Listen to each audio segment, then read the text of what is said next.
우리가 살다 보면 억울한 일을 당하기도 하고 또 오해를 받아서 어려움을 겪기도 합니다. 이럴 때 누군가가 나를 도와주고 또 나를 변호해 주면서 오해를 풀어주는 사람이 있다고 한다면 우리가 그 사람의 은혜를 잊을 수 없을 거예요. 왜? 그 사람이 나를 도와줬기 때문에. 특별히 여러분, 신앙생활 하면서도 이런 일들은 종종 일어나기도 합니다. 신앙생활 안에, 이 교회 공동체 안에서도 그런 일들은 번번이 일어나요. 교회 밖 사람들에 의해서 일어나기도 하지만 믿는 사람들 안에, 이 믿음의 공동체 안에서 이런 일들이 있을 때 우리는 과연 어떻게 해야 될 것인가? 어떻게 해결해야 되는가? 지난번에 이 교회 공동체 안에서 일어나는 그 갈등을 어떻게 해결해야 될지에 대해서는 우리가 지난 시간에 말씀을 나눴어요. 못 들으신 분들은 유튜브를 통해서 다시 한번 들으시고, 들으실 때 꼭 반드시 구독하기, 공유하기, 좋아요, 댓글을 필수니까 꼭 해주세요. 우리가 지난주에 침례식이 있었습니다. 침례라는 것은 주는 그리스도시요 살아계신 하나님의 아들이십니다 라는 그런 신앙 고백, 그렇게 믿는 사람들이 주님의 명령 따라서 이제는 주와 함께 죽고 주와 함께 다시 산다라는 신앙 고백으로 하는 예식이 바로 침례라는 거예요. 세례와 침례의 차이점은 여러분들이 계속 말씀을 들어서 아시겠지만 성경에서는 침례를 말하고 있고 예수님도 침례를 받으셨죠. 그리스도와 함께 연합한다라는 것이 바로 또 침례이고, 또 그리스도의 몸인 이 교회 공동체와 한 몸을 이루겠다 하는 그런 교회 공동체의 의식이 바로 이 침례라고 했습니다. 바울과 실라는 빌립보에서 복음을 전하다가 저 많은 귀신 들린 여종에게서 귀신을 쫓아준 일로 인해서 고발을 당합니다. 고소를 당하죠. 그래서 옷이 찢겨진 채 심하게 매질을 당하죠. 그리고 옥에 갇힙니다. 여러분, 이게 얼마나 억울한 일이에요? 생각해 보세요. 바울이 한 게 뭐예요? 점치는 귀신 들린 그 여종의 귀신을 쫓아준 거, 그리고 복음을 전한 거. 그래서 그 지역에 있었던, 도시에 있던 많은 사람들이 예수를 믿게 된 거, 이거 한 거잖아요. 물론 이 점치는 여종을 고용해서 돈벌이 했던 그 고용주들은 돈벌이가 사라진 거예요. 그죠? 그 사람의 입장에서는 굉장히 손해가 그냥 엄청난 거예요. 그래서 분노하기도 했습니다. 분노한 거예요. 또 로마인들이 받아들일 수 없는 예수교. 이 예수교를 유대인들이 전하는 것이 못마땅한 거예요. 유대인이 로마인에게 이 예수교를 받아들이라고 전하는 거 못마땅합니다. 그래서 그들이 했던 것이 뭐였습니까? 군중들을 선동하는 거였어요. 선동합니다. 그래서 촛불 집회를 하는 거예요. 태극기 집회를 하는 거예요. 선동하는 거죠. 선동. 그래서 바울과 실라를 고소합니다. 바울은 복음을 전하고 귀신을 쫓아준 것인데 매를 맞고 감옥에 갇힌 거예요. 다른 말로 말하면 하나님 일하다가 고난당한 거예요. 무슨 일 하다가요? 하나님 일하다가. 여러분, 이런 일 당해보셨어요? 하나님 일하다가 이런 애매한 고난을 당해보신 적 있으십니까? 억울함을 당해보신 적 있어요? 물론 매를 맞거나 감옥에 갇히는 일은 아니더라도 여기서 물론 여러분 신앙생활하면서 매를 맞는 경우들도 있어요. 어떤 아이는 고등학교 3학년 때 예수를 믿게 되었고, 믿지 않는 그 아버지가 얼마나 그 아이 교회 가는 것을 반대했더니 막 폭력을 행사하고, 또 심지어는 학교도 가지 못하게 그냥 머리를 막 다 삭발을 해버리고 교복이고 가방이고 다 불태워버리는, 교회 가지 말라고. 그런 핍박들이 오늘날도 한국 안에서도 일어나는 경우들이 있어요. 또 믿지 않는 남편으로부터, 때로는 자식들, 형제들로부터 수많은 핍박을 받기도 합니다. 혹시 옥에 갇혀 보신 경우 있습니까? 내가 잘못해가지고 말고 복음 전하다가. 그런 일들은 드물겠죠. 그런 일들은 아니더라도 오해를 받고 상처를 받거나 심한 경우 폭행을 당하는 경우들도 종종 있어요. 여러분들에게는 어떤 일들이 있었나요? 혹시 여러분이 믿음 생활 하시면서 신앙생활 하시면서 여러분 어떤 고난을 당해보셨어요? 제가 개척하기 전 부교육자로 있었던 교회에서 어느 날 한 남자가 찾아왔어요. 50대 중반 정도 되는 남자가 찾아왔습니다. 그리고 교회 밖에서 막 소리를 고래고래 소리를 지르는 거예요. 처음에는 막 담임 목사님 이름 부르면서 막 담임 목사 나와 막 소리를 지르는 겁니다. 그러더니 저 어떤 상황인지는 모르니까 사무실이 있는 교회 2층으로 올라오는 거예요. 막 소리를 지르면서. 그래서 제가 밖으로 나갔죠. 저와 마주쳤습니다. 그러더니 저한테 대뜸 네가 장 목사냐? 라고 하는 거예요. 네가 장 목사냐? 근데 제가 뭐라고 해야 돼? 아니요. 베드로처럼 아니요 할까요? 그래서 예, 뭐 난 누군지 모르니까 처음 보는 사람이니까 예, 누구세요? 무슨 일이신데요? 라고 말을 했어요. 그러자 갑자기 저를 때리기 시작하는 거예요. 좀 무방비 상태로 그냥 맞기 시작하는 거예요. 옆에 있던 청년 놀라가지고 막 말렸습니다. 뜯어 말렸습니다. 그러니까 막 그 청년들 때리는 거야. 이 새끼들 니들은 뭐야 하면서 막 때리는 거예요. 전 너무 황당했죠. 갑자기 예, 장목사라는 네가 장목사냐? 네가 예수요? 그거 똑같은 거예요. 그 말에 예 한마디 했다가 그냥 막 사정없이 맞기 시작했어요. 그러면서 하는 말이 너 때문에 우리 애들이 교회에 미쳤어 라는 얘기였어요. 너 때문에. 난 그분 자식이 누군지도 몰라요. 너 때문에 우리 애들이 교회에 미쳤어 라고 말을 합니다. 그냥 교회 청년의 아버지였던 거예요. 근데 그렇게 교회에 와서 소란을 피웠던 이유 중에 하나가 아내가 집을 나갔어요. 그 아내를 찾아내라는 거예요. 그걸 왜 교회 와서 찾아내라고 그래요? 아내가 집을 나간 거. 그분도 전에 교회를 다녔던 분이에요. 그 교회를 다녔던 전직 집사죠. 전 집사. 교회를 안 다녀도 집사님 부르는 건 난 이해가 안 가요. 교회 안 다니는데 왜 길거리에서 만났는데 왜 집사님이라고 부릅니까? 그럼 말이 안 되잖아요. 그냥 아저씨 하시든지 아줌마 하시든지. 교회를 떠났는데 왜 집사예요? 말이 안 되죠. 술에 잔뜩 드시고 와가지고 막 난동을 부린 거예요. 자기 아내 찾아내라고. 그리고 우리 자식들이 이 교회 때문에 애들이 미쳐버렸다고.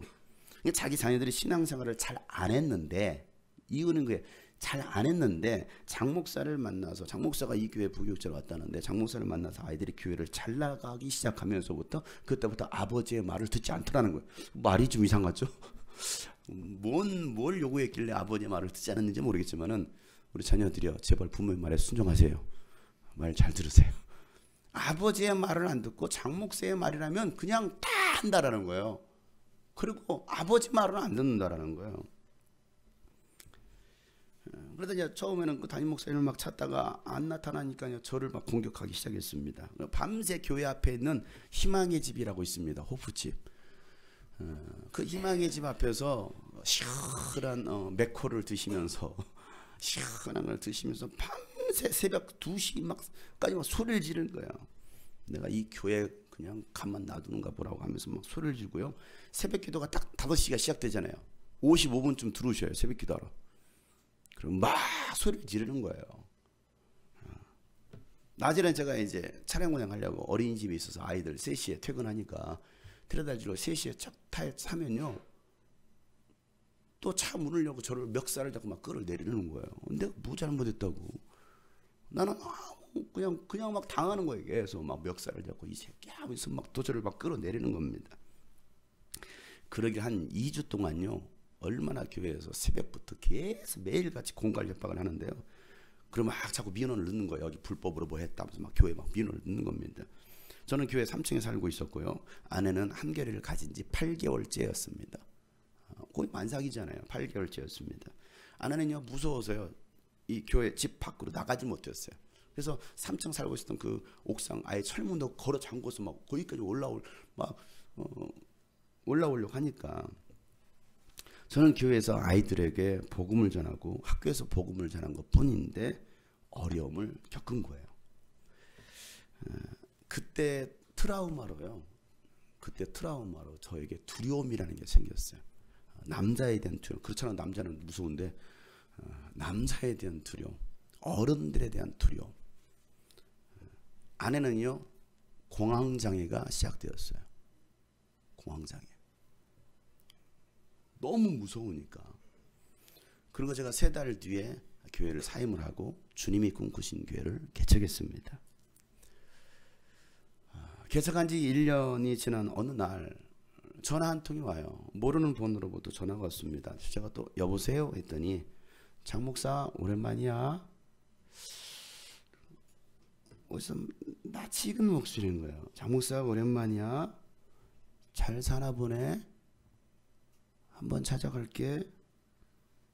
그 남자의 목소리였어요. 잊고 있었던 그 남자로부터 다시 전화가 왔어요. 그때 다시 두려움이 확 밀려오는데요. 언제 이 교회로 또 찾아와서 해코지할지 모르겠어요. 교회를 개척하고 수많은 모함을 받게 됐습니다. 어느 분은요 교회를 엎어버리겠대요. 이분이 안 믿는 분이 아니에요. 믿는 분이에요.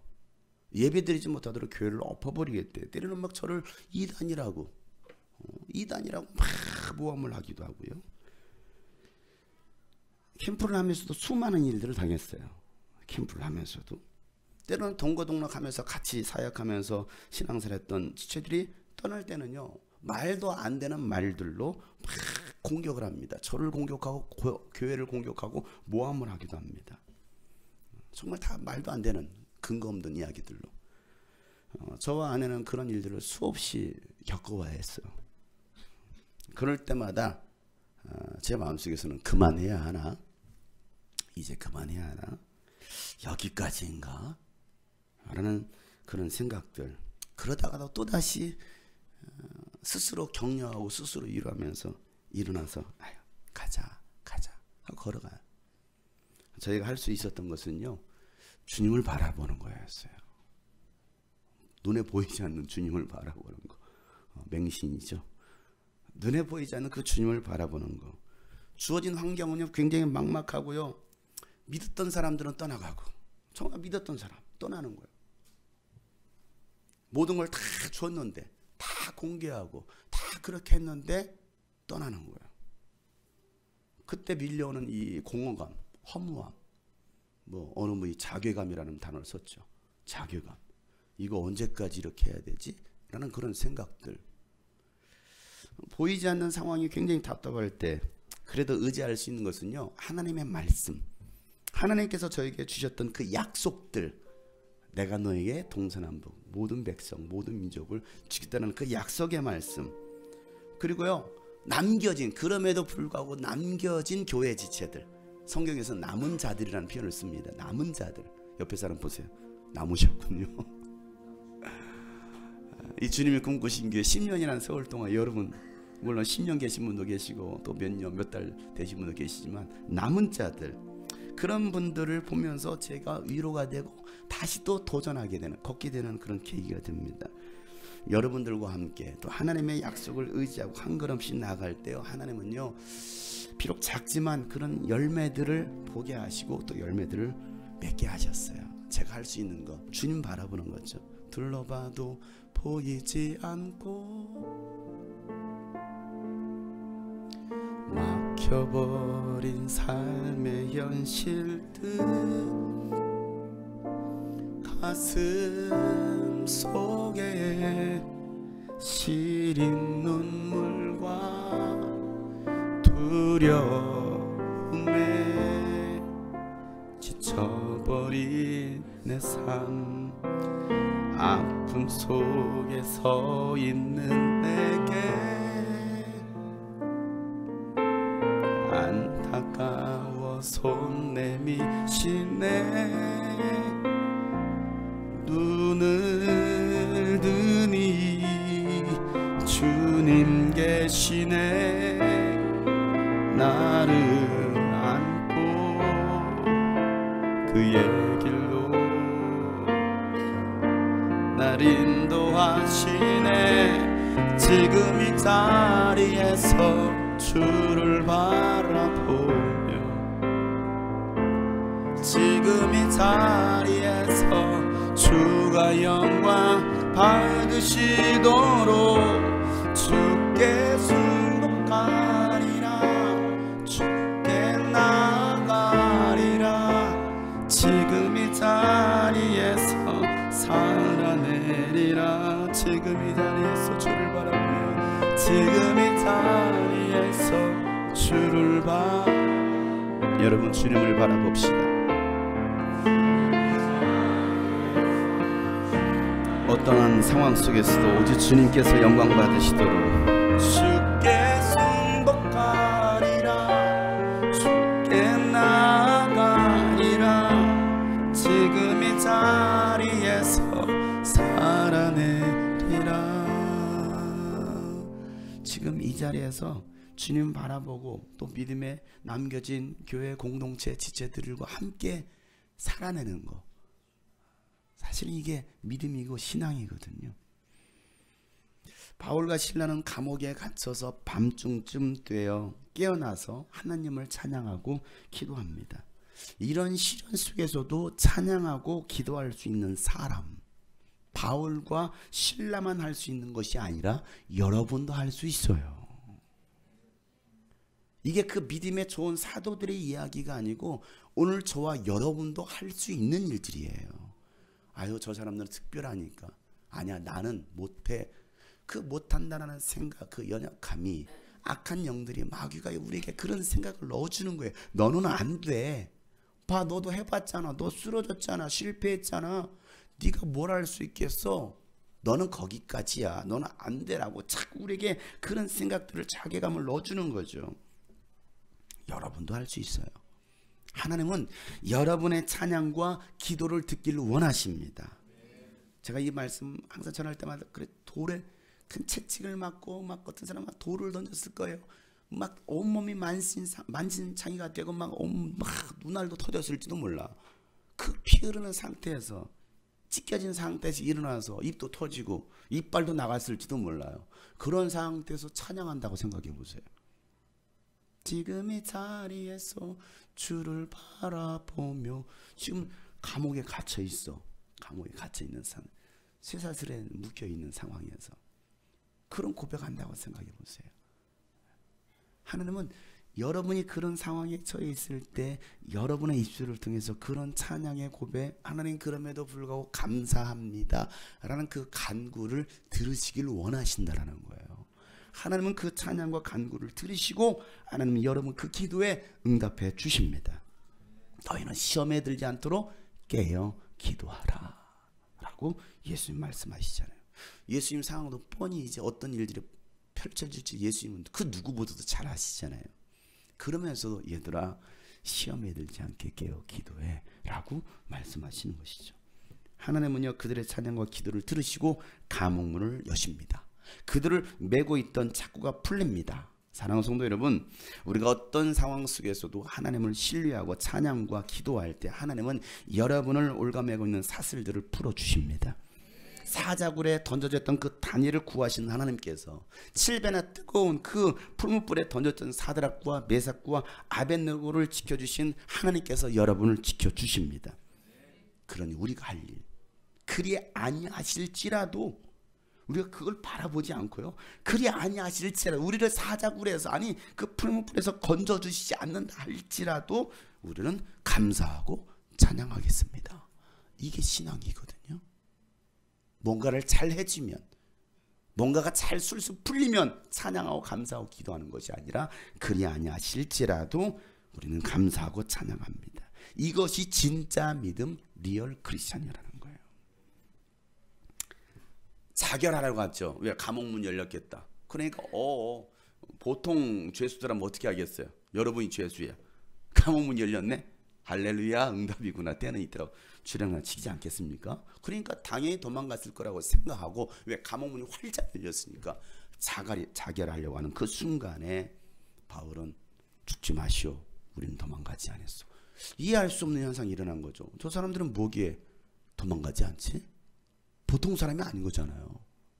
왜 도망가지 않지? 바울은 그들에게 복음을 전합니다.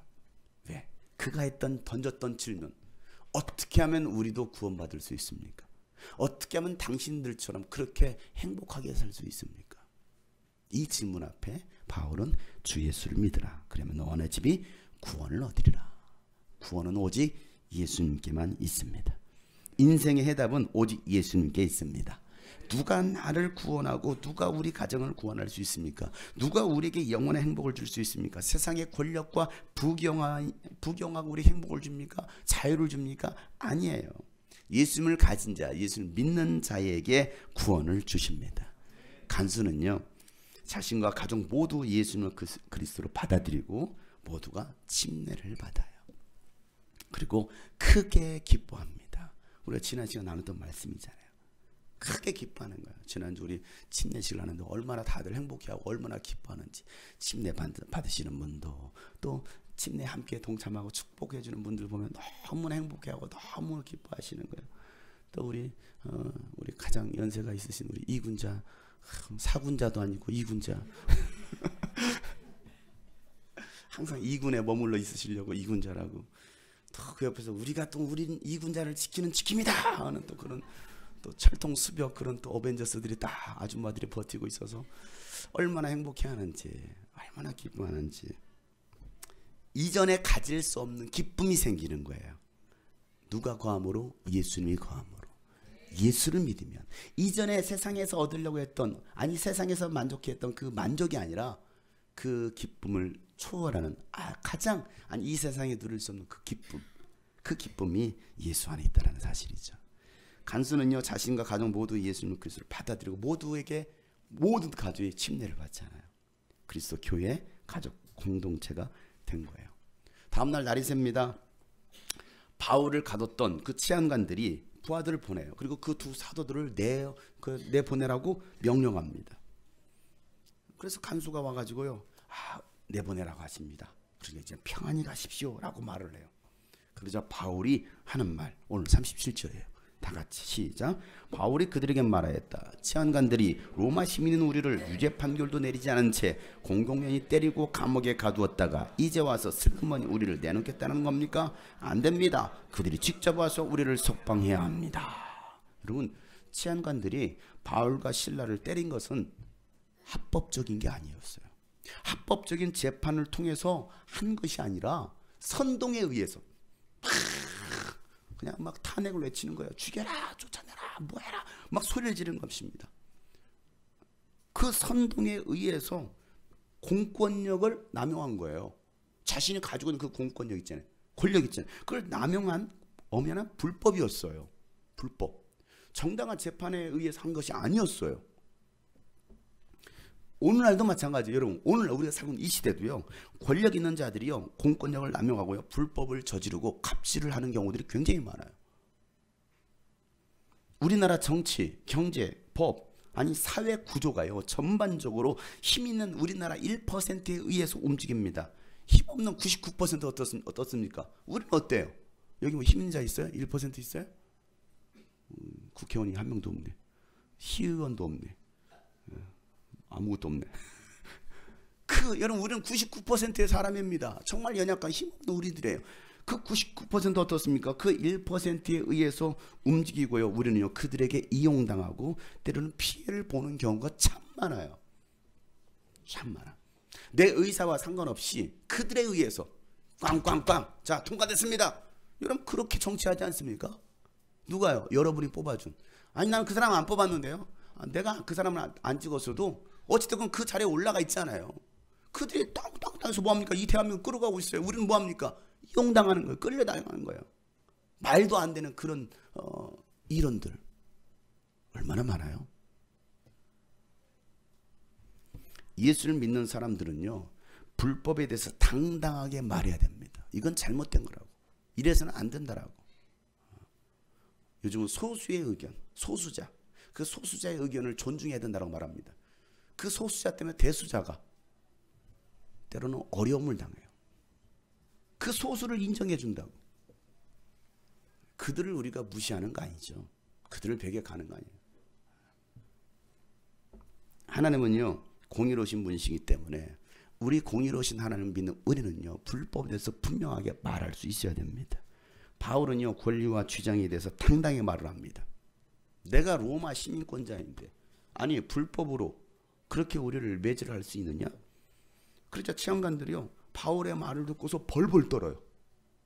그들의 신분이 로마 시민권인지 아닌지 몰라. 그냥 유대인으로만 알았지 로마 시민권을 가지고 있었던 사람들을 몰랐던 거예요. 자, 38절 39절 다 같이 시작. 관리인들이 이 말을 치안관들에게 전하니 그들은 바울과 실라가 로마 시민이라는 말을 듣고서 두려워했다. 그래서 치안관들은 가서 그들을 위로하고 데리고 나가서 그 도시에 떠나달라고 청하였다. 아멘. 바울과 실라는요 로마가 지배하는 그 도시에서 살고 있었기 때문에 거기서 태어나니까 뭐합니까? 로마 시민권을 가지게 된 거예요. 유대인이었지만 쉽게 말하면 미국에서 태어나면 한국 사람도 미국 시민권을 가지잖아요. 똑같은 거예요. 몰랐던 거예요. 로마 시민권을 가진 사람을 법으로 정당하게 하지 않고 그냥 불법으로 매질을 했다. 이것은 난리 날 일이죠. 큰 일이죠. 바울의 그 말 한마디에 역전이 됩니다. 하나님은 신원해 주시는 분이십니다. 이 신원이라는 말은요 공평하게 재판한다라는 뜻이에요. 신원이라는 것은 공평하게 재판한다. 공평하신 하나님이에요. 하나님은요 불의와 불법을 가만 놔두지 않으십니다. 우리가 선한 일을 하고 복음을 전하고 그리스도인의 삶을 살다가 억울한 일을 당하고 고난을 당할 때 외면하시는 하나님이 아니라 우리를 변호해 주시고 우리를 신원해 주시는 공의로우신 하나님이신 걸 믿으시길 바랍니다. 그리고 그 원수들을 우리 앞에 무릎 꿇게 하시는 하나님이라는 사실이에요. 이 사실을 기억하세요. 내가 비록 지금 애매하게 고난을 당해서 억울함을 당했어. 하나님은 나 몰라 하시는 분이 아니고 반드시 무릎 꿇게 하시는 하나님. 이사야서 61장에 보면요 이렇게 말씀합니다. 이건 예수님에 관한 예언의 말씀이기도 하지만 오늘 우리에게도 주시는 말씀이에요. 1절부터 3절 말씀 보면 주님께서 나에게 기름을 부으시니 주 하나님의 영이 나에게 임하셨다. 다 같이 시작. 주님께서 나를 보내셔서 가난한 사람들에게 기쁜 소식을 전하고 상한 마음을 싸매어 주고 포로에게 자유를 선포하고 갇힌 사람에게 석방을 선언하고 주님의 은혜와 우리 하나님의 보복의 날을 선언하고 모든 슬퍼하는 사람들을 위로하게 하셨다. 시온에서 슬퍼하는 사람들에게 제 대신에 화관을 씌워주시며 슬픔 대신에 기름 발라주시며 괴로운 마음 대신에 찬송이 마음에 가득 차게 하셨다. 그리하여 사람들은 그들을 가리켜 의의 나무 주님께서 스스로 영광을 나타내시려고 손수 심으신 나무라고 부른다. 아멘. 하나님께서 여러분을 통해서 영광 받으시려고 하나님이 손수 심으신 나무인 걸 믿으시길 바랍니다. 하나님이 여러분을 직접 심으셨다는 거예요. 직접. 여기는 우리의 세번역에서는 보복의 날을 선언하고 라고 했는데 신원하시고 개혁성경에서 신원이라는 표현을 씁니다. 공정하게 우리를 변호해 주시고 우리 편 되어 주시는 하나님. 뭐라고 말합니까? 가난한 사람들이 기쁜 소식을 전한다라는 거예요. 또 상한 마음을 뭐 해주시고 싸매 주신대. 상처난 심령을 싸매 주시고 포로된 자에게 자유를 선포하시고 갇힌 사람들에게는 석방 선언하시고 주님의 은혜와 하나님의 보복의 심판의 날을 선언하시는 슬픈 자를 위로하시는 하나님. 그래서 슬퍼하는 사람들은 제 대신에 기쁨의 화관을 꽃으로 만든 예쁜 관을 씌워주는 거예요. 우리 다음에 침례식 때는 화관을 좀 만들어주세요. 화관을 멋지게 아름답게 화관을 씌워주시고 또 슬픔 대신에 기쁨의 기름을 대신 발라주시고 괴로운 마음 대신에 찬송의 마음을 가득 차게 하시는 하나님. 제가 고통을 당하고 또 오해를 받고 억울한 일을 당할 때 제 마음에 상처가 되고 또 아픔이 되었을 때 하나님은요 저에게 찾아와 주셔서 저를 위로해 주시고 저를 신원해 주셨어요. 내가 잘못하고 있나? 내가 잘못된 길로 가고 있나? 그럴 때마다 하나님은 저에게 항상 말씀해 주셔요. 그리고 저를 넘어뜨리려고 했던 그런 무리들, 그들을 무릎 꿇게 하시더라는 거예요. 제 편이 되어 주셔서 저의 손을 항상 잡아주셨어요. 하나님은 오늘도 여러분의 손을 잡아주시길 원하십니다. 그 사실을 꼭 기억하세요. 하나님은 여러분의 손을 잡고 계십니다. 저와 여러분이 하나님 말씀대로 살아갈 때 하나님은 늘 여러분의 손을 잡고 놓지 않으셔요. 그리고 결국에는 여러분이 승리자가 되게 하십니다. 승리자가. 그때까지 참고 견디고 주를 의지하고 주를 바라보는 믿음이 흔들리지 않기를 주님의 이름으로 축복합니다. 오늘 우리가 할 일이 뭡니까? 나를 신원해 주시는 그 하나님을 바라보자고요. 눈을 들어 주님을 바라보자고요. 슬픔을 당했습니까? 괴로움을 당했습니까? 억울함을 당했습니까? 그렇다 할지라도 오늘 우리가 할 일은 바로 주님을 바라보는 거예요. 괴로울 때 주님의 얼굴 보라, 평화의 주님 바라보아라. 세상에서 시달린 친구들아, 위로의 주님 바라보아라. 괴로울 때 주님의 얼굴 보라, 평화의 주님 바라보아라. 세상에서 시달린 친구들아, 위로의 주님 바라보아라. 눈을 들어 주를 보라. 눈을 들어 주를 보라. 내 모든 염려 주께 맡겨라. 슬플 때에 주님의 얼굴 보라. 사랑의 주님 안시 주리라. 힘이 없고 내 마음 연약할 때, 내 마음 연약할 능력의 주님 바라봅시다. 능력의 주님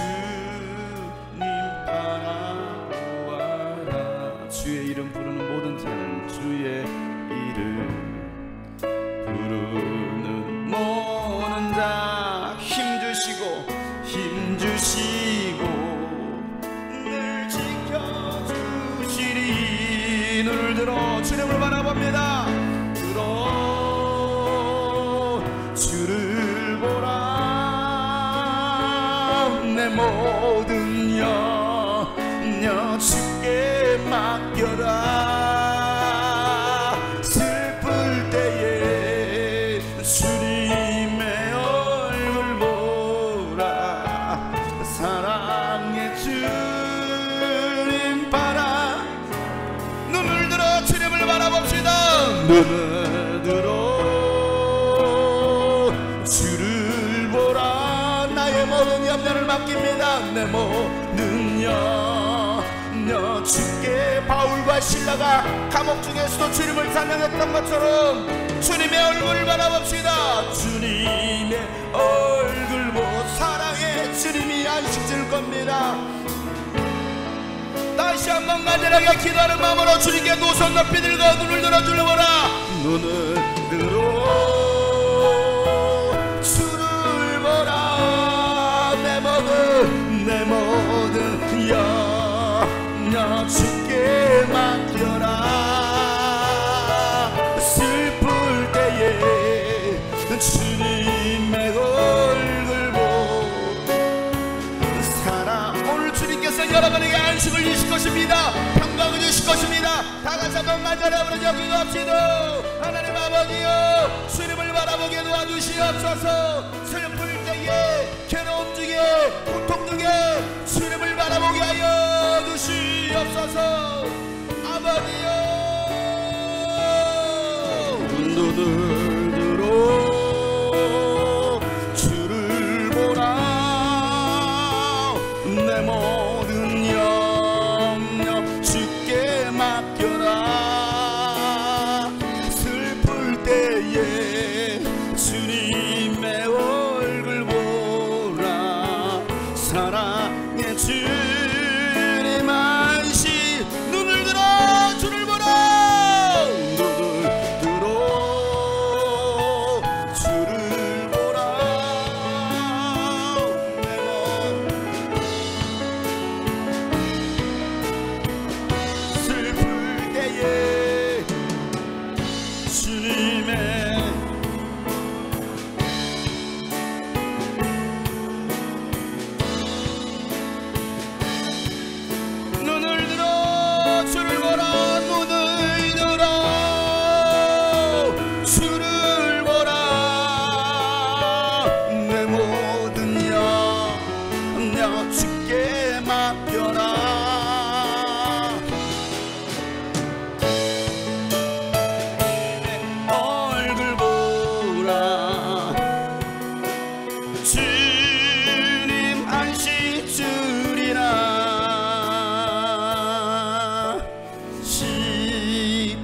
십자가를 내가 지고 주를 따라갑니다.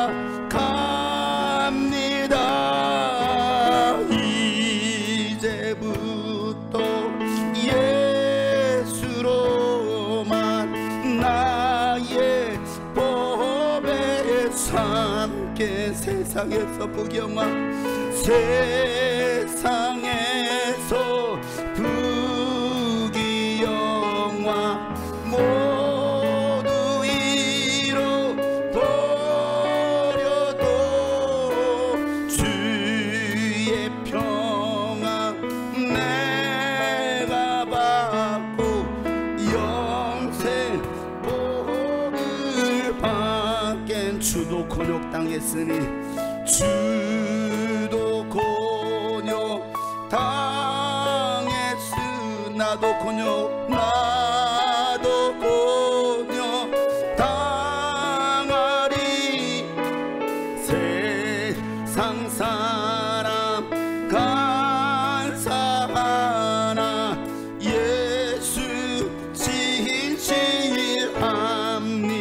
예수 나를 사랑하사 예수 나를 사랑하사 빛난 얼굴 보이면 원수들이 미워해도 염려할 것 없. 내가 핍박당할 때에 내가 핍박당할 때 주의 품에 안기고 세상 고초 당할수록 많은 위로받게. 주가 주신 주가 주신 기쁨 외에 기뻐할 건 무엇냐. 주가 나를 사랑하니 알고. 주가 나를 사랑하니 주가 나를 사랑하니 기뻐할 것뿐일세. 하나님 우리를 사랑하시니 감사합니다. 우리가 고통 중에도 고난 중에서도 우리를 포기하지 않으시고 우리의 손을 붙들고 계신 주님 감사합니다. 하나님 어떠한 상황 속에서도 오직 주를 바라보는 주님의 약속을 신뢰하는 믿음 우리 성도들 가운데 있게 하여 주시옵소서. 그래서 하나님 순교자들의 신앙 따라 믿음의 선배들의 신앙 따라 우리가 제자의 삶으로 또 성도의 삶으로 크리스천의 삶으로 살아가는 주의 복된 자녀들 되게 하여 주시옵소서. 하나님 오늘도 주님의 말씀에 감사하며 또 주님 주신 은혜에 감사하며 귀한 예물을 드립니다. 11조로 주일 예물로 선경금으로 감사한금으로 또 이 모양 저 모양 드려지는 모든 예물을 받으시고 이 예물을 통하여서 주의 나라가 세워지게 하여 주시옵소서. 이제는 우리 구주 예수 그리스도의 은혜와 하나님 아버지의 놀랍고도 지극하신 사랑과 성령님의 감화 감동 교통 충만하시니 오늘 말씀처럼 우리를 신원해 주신 그 하나님을 믿고 따라가는 모든 하나님의 사람들 머리 위에 이제부터 영원토록 함께 하시기를 간절히 축복하며 기도하옵나이다.